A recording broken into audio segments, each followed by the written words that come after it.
നിങ്ങൾക്ക് നാടകം കാണാൻ ഇഷ്ടമാണോ? ഞാൻ ഈ നാടകത്തിന്റെ അത്ര വലിയ ഫാനൊന്നുമല്ല. പക്ഷെ കഴിഞ്ഞ ദിവസം നമ്മൾ ഏരീസ് കലാനിലയത്തിന്റെ രക്തരക്ഷസ് എന്ന് പറഞ്ഞൊരു നാടകം കാണാൻ പോയിട്ടുണ്ടായിരുന്നു. നാടകം തുടങ്ങുന്നത് തന്നെ നമ്മുടെ തലയുടെ മേലെ കൂടെ ഒരു ഹെലികോപ്റ്റർ പോയിട്ടാണ്. അത് പിന്നെ നേരെ സ്ക്രീനിലെത്തും, സ്റ്റേജിലേക്ക് എത്തും. പിന്നെ അവിടെ നിന്ന് നമുക്ക് ഒറിജിനൽ വണ്ടികളും വാനുകളും ഒക്കെയാണ് നമ്മുടെ സ്റ്റേജിൽ നമുക്ക് കാണാൻ പറ്റുക.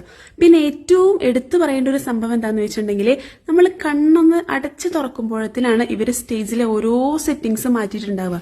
അതായത് വലിയ കാടായിട്ടിരിക്കുന്നത് ചിലപ്പോൾ ഒരു പോലീസ് സ്റ്റേഷൻ ആയിട്ടുണ്ടായിരിക്കാം, അല്ലെങ്കിൽ ഒരു ബംഗ്ലാവ് ആയിട്ടുണ്ടായിരിക്കാം. സോ അവരുടെ ഒരു ആർട്ട് ടീമിനെ എടുത്തു പറയേണ്ടതാണ്. നിങ്ങൾക്ക് നാടകം ഇനിയിപ്പോൾ കാണാൻ ഇൻട്രസ്റ്റ് ഇല്ലെങ്കിലും ഈ സംഭവങ്ങളൊക്കെ വൺസ് ഇൻ എ ലൈഫ് ടൈമെങ്കിലും നിങ്ങൾ എക്സ്പീരിയൻസ് ചെയ്യണമെന്നേ ഞാൻ പറയത്തുള്ളൂ. എന്റെ അമ്മയുടെയൊക്കെ ചെറുപ്പത്തിൽ ഇതേമാതിരി ഫേമസ് ആയിട്ടുള്ള മറ്റൊരു നാടകമായിരുന്നു കടമറ്റത്ത് കത്തനാരി. അന്ന് അമ്മ അതൊക്കെ കാണാൻ പോയിട്ടുണ്ടായിരുന്നു. വർഷങ്ങൾക്കിപ്പുറം ഈ ഒരു നാടകം വീണ്ടും വന്നപ്പം നമ്മൾ വിചാരിച്ചു ഒന്നുകൂടെ കാണാൻ പോവാന്ന്. ഞാനിത് ഫസ്റ്റ് ടൈം ആണ് കാണാൻ പോകുന്നത്. സോ അങ്ങനെ കാണാൻ പോയതാണ്. നമുക്ക് ഒത്തിരി ഇഷ്ടപ്പെട്ടു. ഞാൻ എടുത്തു പറയേണ്ടത് അവരുടെ സ്റ്റേജ് സെറ്റിംഗ്സ് ആണ്. നിമിഷങ്ങൾ കൊണ്ടാണ് ഓരോ സ്ക്രീനും മാറുക. സോ നിങ്ങളും കാണാൻ പോവാ. ഇനിയിപ്പോൾ മാർച്ച് മാസം മുതലേ കോഴിക്കോട് അവർ വരുന്നുണ്ട്. സോ അപ്പോൾ അത്രയേ ഉള്ളൂ ഇന്നത്തെ വീഡിയോ. ടാറ്റാ.